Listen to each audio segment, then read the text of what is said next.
It's all about the habits. You don't want to be dependent. Hey, I don't want to be average. Hey, I just want to persevere. I just want to go and do it, man. I gotta make it happen.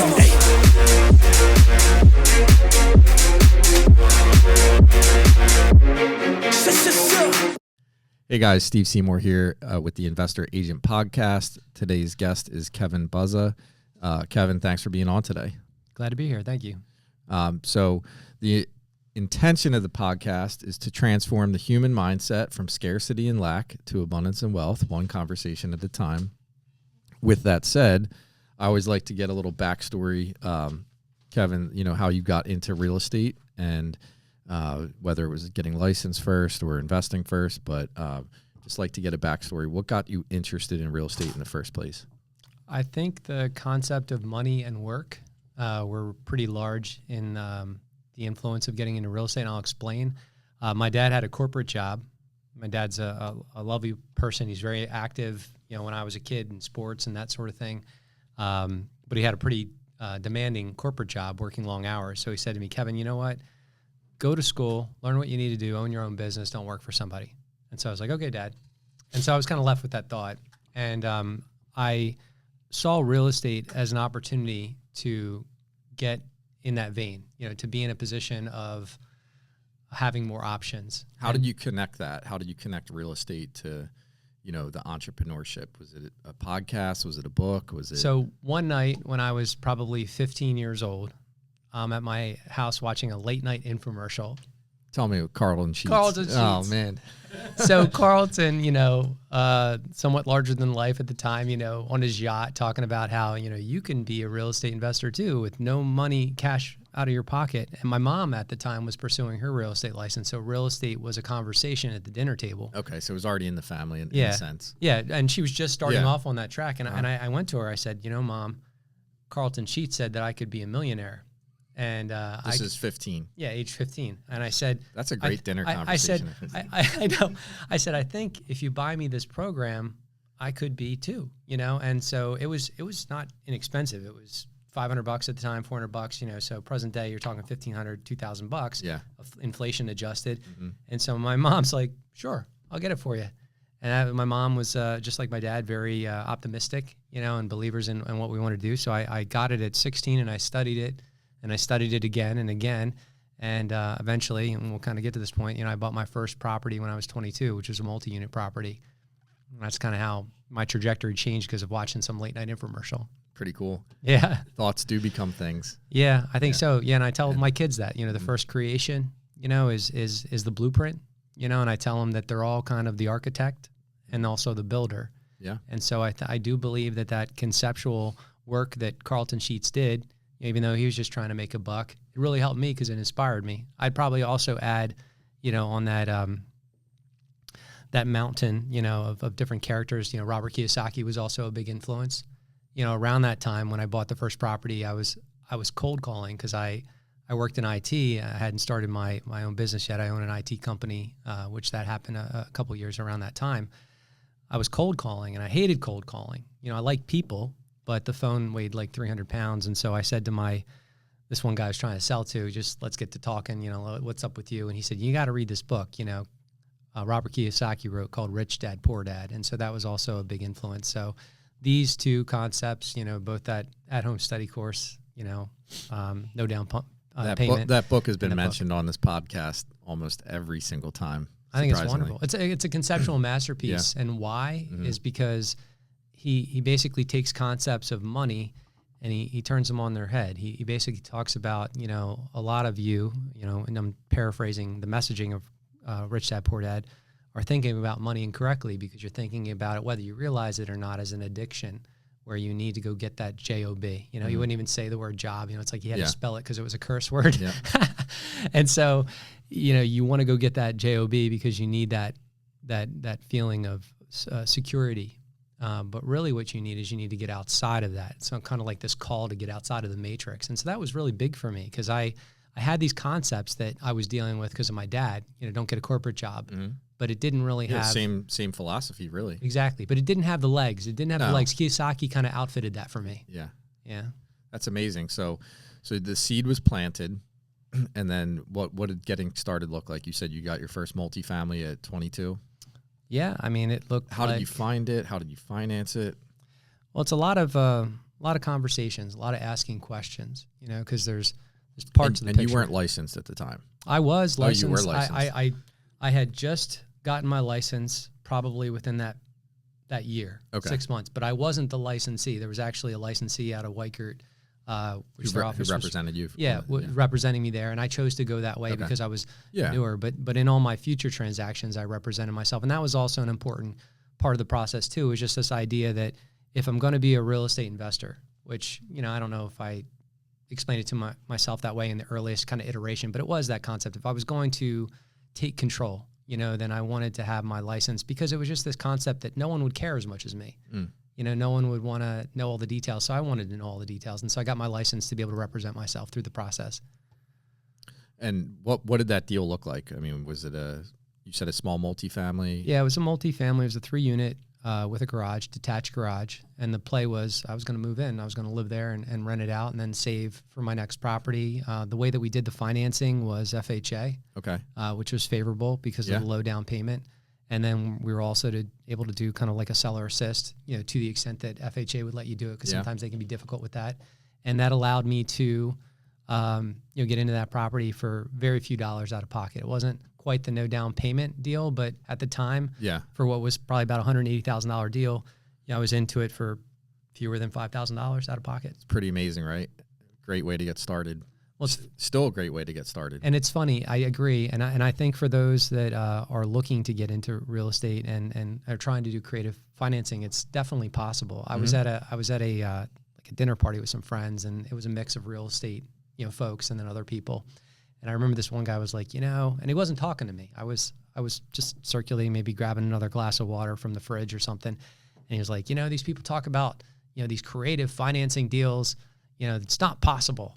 If they say they're doing that, it's snake oil. And I just didn't say anything, but I was like, it is possible, and I'm not doing anything unsavory. Right. I'm not doing anything wrong. No. You just got to hustle. Yeah. Yeah. So it sounds like you went down that creative financing route, even though your first deal wasn't necessarily creative. It was more of a traditional way to get into a triplex using FHA. What are some of the other methodologies that you used?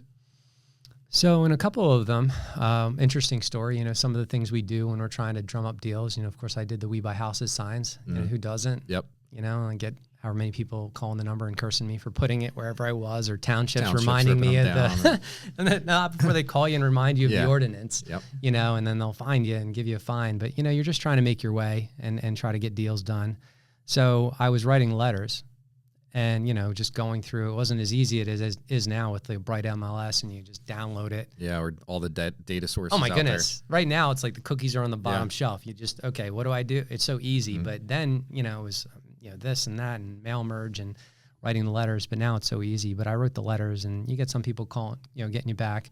And this one guy, he says, I don't have any place to sell. He's like, I own some places, but why don't we get together for breakfast? And I think it was that idea of, proximity that I was sitting with, which is kind of another, Tony Robbins type thing, another person that's kind of on the Mount Rushmore of my, influencers. And I get it. Some people think he's, kind of a caricature and, Tony rah-rah, but I like him. And so this idea of, being in proximity to those that could provide, learnings, influence, opportunity. So when I saw someone, contact me back on the letter and say, hey, let's get together, I was like, yeah, let's do it. So we met for breakfast at the Coffee Cup in Downingtown, and just a great connection, stayed in contact with him for years. But right there at that breakfast table, our first meeting, he says, Kevin, this was great meeting you. And I'm going to give you this guy's contact information. I couldn't make this deal work, but there's this 7-unit in Downingtown. Maybe you could. And that came together as a wonderful deal, an opportunity for me. So that happened as another opportunity. And in that process, it was something where I was able to work with the lender to lend based upon appraisal value versus the purchase value. So, for those kind of following along at home, if you're in a situation where you got a contract price for like $750 and yet it appraises for $1 million, there had been lenders at the time that would give me 80% of that $1 million, right? Which in that case would be $800,000. And so don't I went to the settlement table for that 7-unit. I bought it in Downingtown. It's worth probably 4 times as much now, 5 times as much now. and I got a check back. And I was like, wow, should I write I Carlton? thought that was snake oil. It is. It's illegal You in can't at least do that. 7 states. Yeah. So I thought to myself, wow, this is great, and what that could provide for me to kind of, continue to build was huge. So I just kept doing it. So that kind of became your edge, was ways to put deals together with little to no money out of pocket on multifamily. And you said you scaled up to how many units? So at one point I was up to 50 units. And that was just because, it's kind of like I talked to my dad. I tell my dad, I was like, Dad, I got into business because you told me, go do this. And he's like, I don't even remember that. Yeah. But as a kid, you look up to your dad, he says something, it's, okay, Dad. But 50 was just an arbitrary number. Yeah. It was like, I'm reading through these books. Yeah, once I get to 50, then I'll be set. Yeah. That sounds good, right? Yeah. But then I got there and I was like, oh, this is too much. Yeah. I don't need this much. So then I sold a couple of buildings to a dear friend of mine who I had taught how to do real estate investing, who also owns multiple buildings now. And so then it was comfortable. So now I'm at 30 units among a number of different multi-family homes. And that was my thing. And I really just did it because I was trying to figure out a way to take care of my expenses and be in a position where my financials were not dependent on a job. And you achieved that at a pretty young age.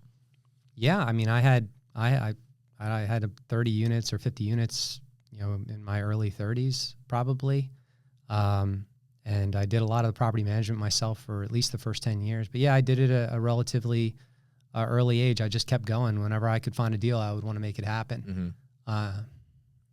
So it's great for anyone that's listening because, right, it started with a TV infomercial, and then your parents believing in you, giving you some encouragement, you believing in yourself, taking action, and then inserting yourself into, an office where someone helped you get into your first deal, and you just kind of took one step at a time. And I think it's one thing that, I'm huge on goal setting and like envisioning the future and all this, but there's something to be said just taking one step at a time. Right. And how it unfolds, because you don't really know what you do now, what it's going to lead to. And it's just all, you went to a meeting from a letter and you didn't get the deal from that guy, but he referred you to another deal. Mm-hmm. Right. And that's what I mean. It's just one thing leads to the next when you set the intention and you take the steps. So,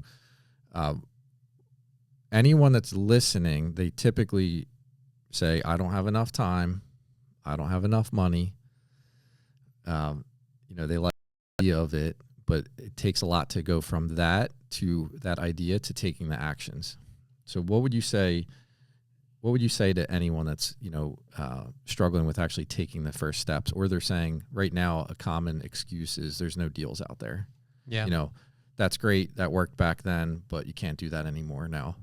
Yeah, I mean, it's so generally speaking, for people that are just trying to get after it and they're dealing with the self-doubt and the limited resources mentality, I would just say, it's true. It feels that way. There's never enough time. Yep. Never a convenient time. Never feels like there's enough resources or enough information. But you just have to keep with the question, and whatever that question is, it has to be it basically has to sum up, your desire and your reasons for wanting to push through. And if you have a big enough question, really a big enough reason, you'll keep with that question, you'll keep with that reason. So I would say work on it from that perspective, because if you're not convinced yourself, you're going to give up. But for me, it was a puzzle, and it was something I was unwilling to give up, and I think that there's a really good video. Now we're talking about, now fourth character maybe on the Mount Rushmore of my life would be Ray Dalio. And he's big on the concept of principles for life and for business. But he says, there's the call to adventure that happens first in life, whether we hear it or not. Some people just live a life of quiet desperation, just kind of the thought sometimes for the unfortunate many that are in that situation. But the call to adventure is, know what you want, figure that out, take your time and then have the courage to pursue it. So for the people that are like, I don't know, I would just say, know what you want and have the courage to pursue it. You're never going to feel like you have enough time, but just one foot in front of the other. At one point, in an effort to try to get more leads, I brought in 8 Verizon phone lines into my house, spun up a dialing server, and had this bad boy calling people throughout Chester County to try to find me a deal. Because I was like, I don't know how I'm going to find these deals. Yeah. I can't call enough people fast enough. So I guess I'm going to have to built the server myself with with a friend, and had that bad boy calling. We shut it down at some point just because at the same time legislation was happening for calling and spam calling. FTC. Yeah, I was like, I might want to slow this roll down, but I got a deal out of that. Actually, I was talking earlier about there's a property, a duplex that I own with a vacant lot. Before you go into that, I want to go back to some of the things that you just said and unpack it a little bit. So getting clear. One thing that you said, right? You said that when you were 15, you said I could be a millionaire too. Right. That was the spark that when you talk about the adventure and the desire. And that was, to me, that's like, you got to have that first. You got to have the clear desire. You might not know the how to get there. At that time, you did not know how to become a millionaire, but you had the idea that you could, right? Right. So that was the desire. And then that desire fueled your knowledge, your search for the knowledge to how to do it.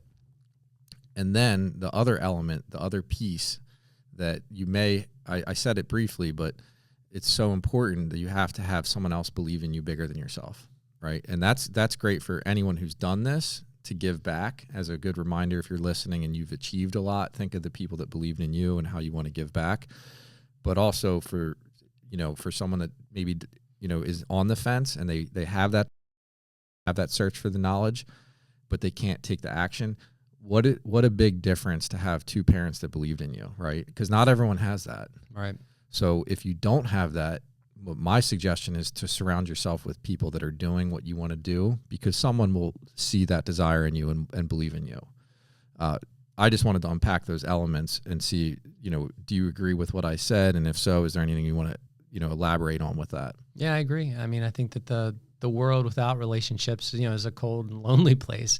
And if you have goals and you have things you want to pursue, it's good to have people around you. I mean, for me, part of my style has been, always kind of bringing those with me, those that I care about. And there's a number of friends and family members that I've taught, in this case, real estate investing, and who are successful in owning another number of properties.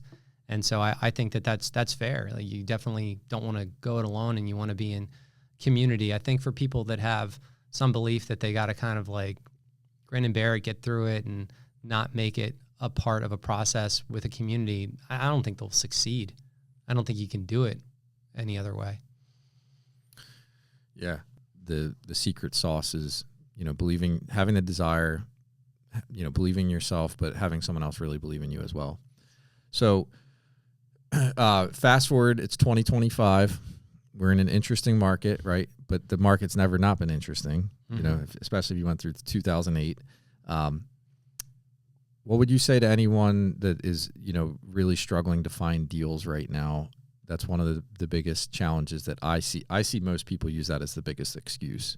Yeah, I'd say it's true. Yeah. I'd say it's true. It's part of the market, right? Oh. What are you doing? I mean, are you buying now? Are you not really? Not really. I mean, I think that, with your accumulated knowledge, what would you do to help someone position themselves to buy deals?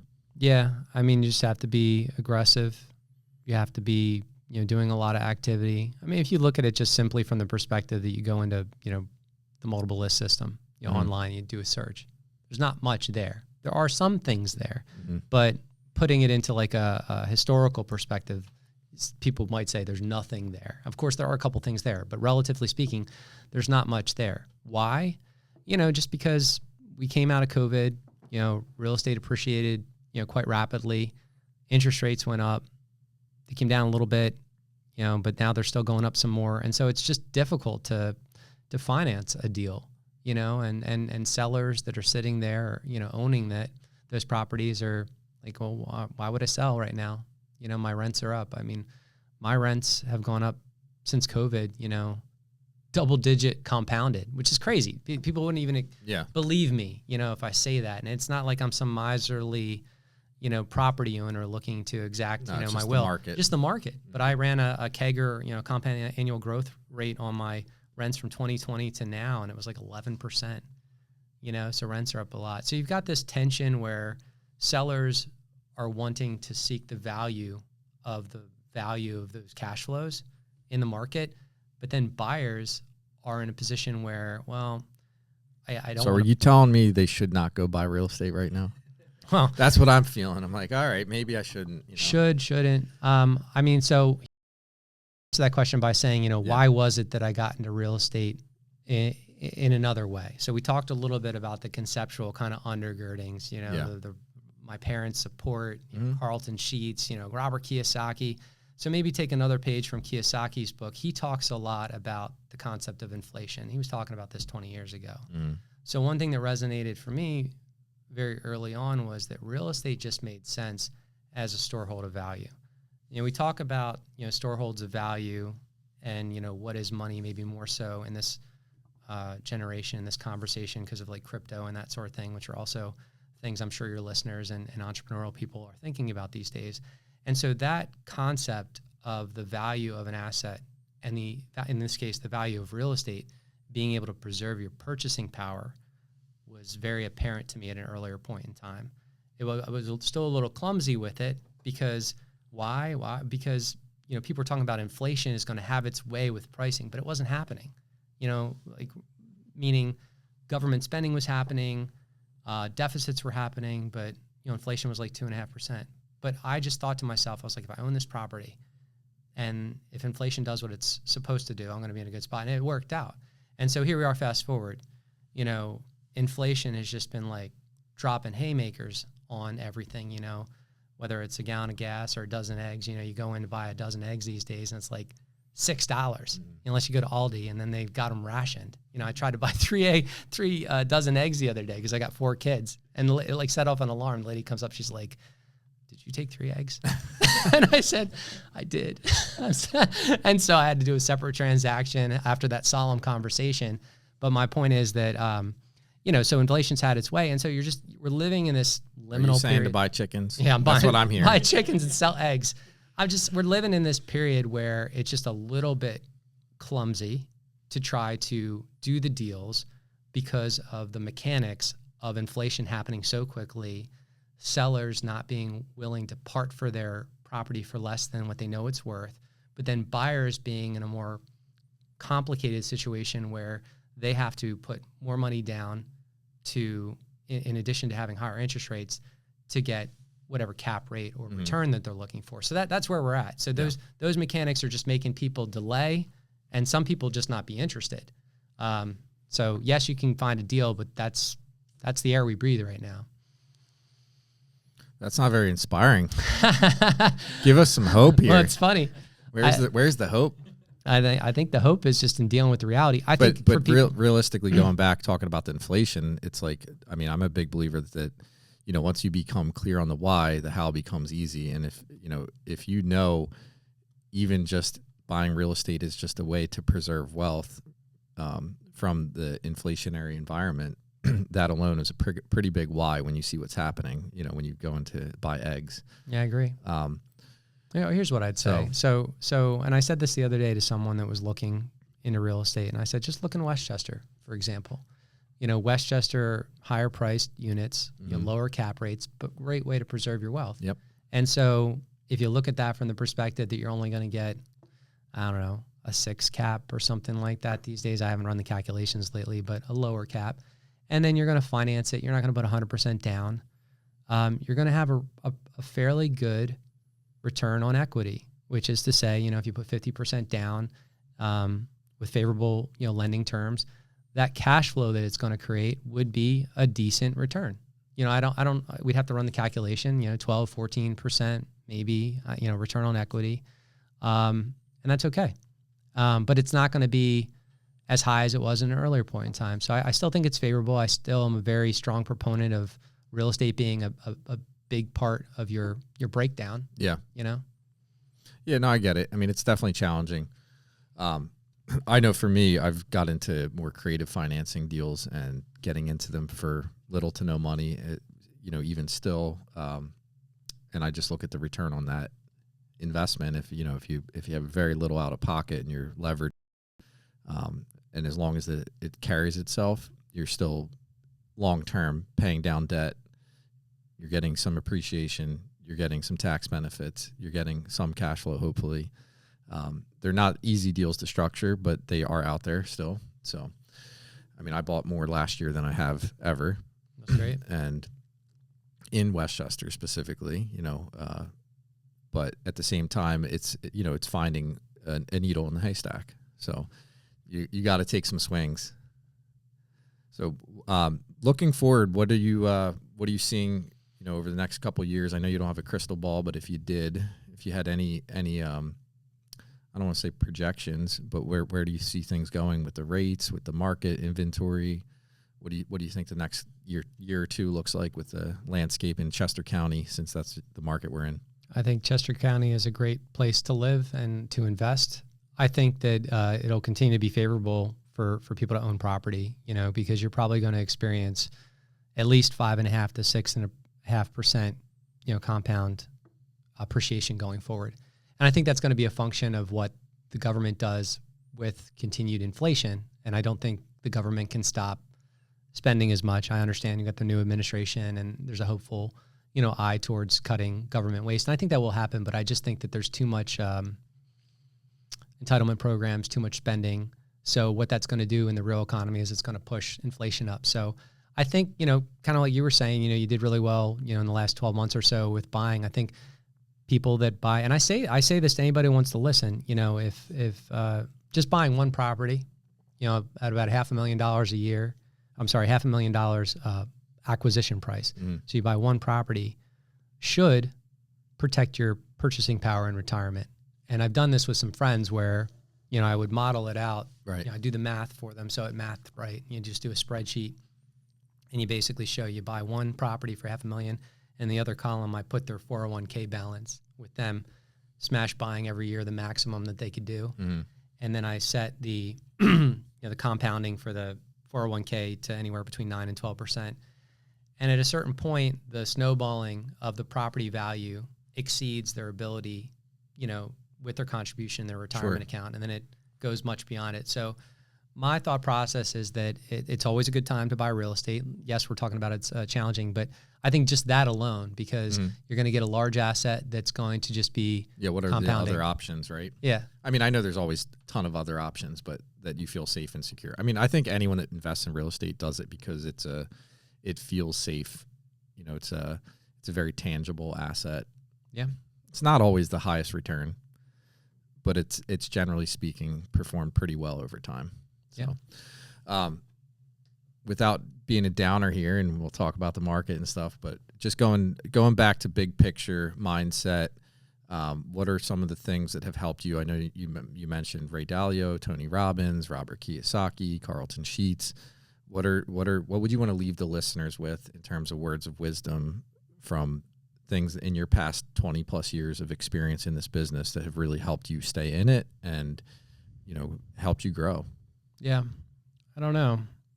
I mean, I listened to you as you started the podcast talking about helping your listeners with having a mentality that's less about scarcity and more about abundance. And what else is it that kind of describes what you're doing here? And that might help me better answer your question. What is it you try to inspire in the listeners? What are the general tenets? Yeah. So, the terminology I used was transform the human mindset from scarcity and lack to abundance and wealth. And I think it's ingrained in us from a survival mechanism, like squirrels going out and grabbing some nuts for the winter to store away. I think that we operate from that as like humanity does as a race. To a degree. And, I think no matter what, I have people that I've seen grow 100 million in net worth, and guess what? They don't feel like they have enough. I just talked to someone 20 minutes before this. They have 2 million in cash. They have 900K in their SEP. They've got, 200,000 a year in rental income. And he said he's worried about his bills. Right. Yeah. So it's very ingrained to more, better, different, and how much is enough? That's one thing. That's the external. So what I'm talking about is that transformation of the internal, feeling like there is enough. I think that to me is really what I'm after, because I don't believe we need as much as we think to be safe, secure, have a roof over your head, food, clothing. Obviously you want we all want the nice car and the big house and the boat or the vacation house, whatever it may be. But for me, getting to that point where you essentially feel safe, right? I think that's this shift from the scarcity to the abundance, where you have enough faith in the future, in yourself, that you are coming from a place of abundance. And that's really the intent behind the podcast, because I think all the meat and potatoes can help everyone on the external, but I think that the external is just a reflection of what they're really trying to achieve on the inside. And I didn't know if you had been inspired by anything in the past. I mean, my original question wasn't around necessarily that, but you referencing the beginning of the podcast, just anything that would leave them with, some guidance, some wisdom. You're always listening to these things for an aha, what's in it for me, what could make a difference. But anything related to that whole concept of, coming from abundance and growing. I mean, you obviously have created a lot of abundance and wealth in your life. So for anyone that hasn't, what can you leave them with? Yeah.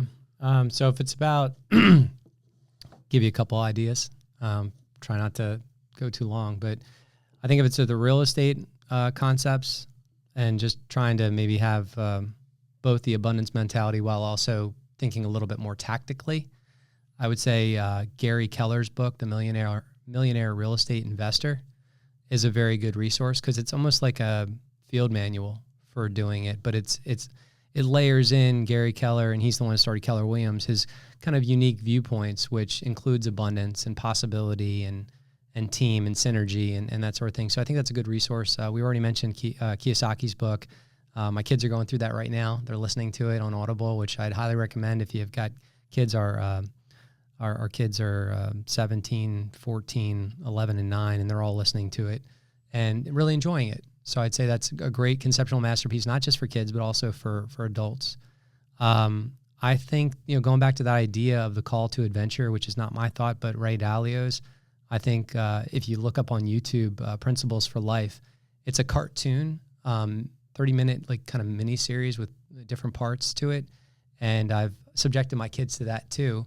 But I think it's good for kids, young and old, because it talks about the challenge, in this case, Ray Dalio had growing up as a kid in Long Island with blue-collar parents, and his desire to kind of get outside of that. And that's really what everybody's dealing with, is the tension of your present circumstance and this idea that you have of, who you could be. And you really have to deal with that first and foremost. And so I would say that's the work. If people come upon this podcast because they know there's some good ideas for real estate, that's great. But you really got to do that work, because you got to know that you've thought through it, at least to the extent that it's going to continue to empower you. And so I'd say watching that video could be helpful, but there's so many things I could say, but I think that's probably a good place to end on. Well, I really genuinely appreciate you sharing everything you've shared. Hopefully the listeners got value out of the conversation. I know I did, and good reminders. Just want to be grateful for the abundance of knowledge that you shared, and hope that the abundance of information and really was conveyed to the listeners. So thanks for being on. You bet. Thank you. It's all about the habits. You don't want to be dependent. Hey, I don't want to be average. Hey, I just want to persevere. I just want to go and do it, man. I gotta make it happen.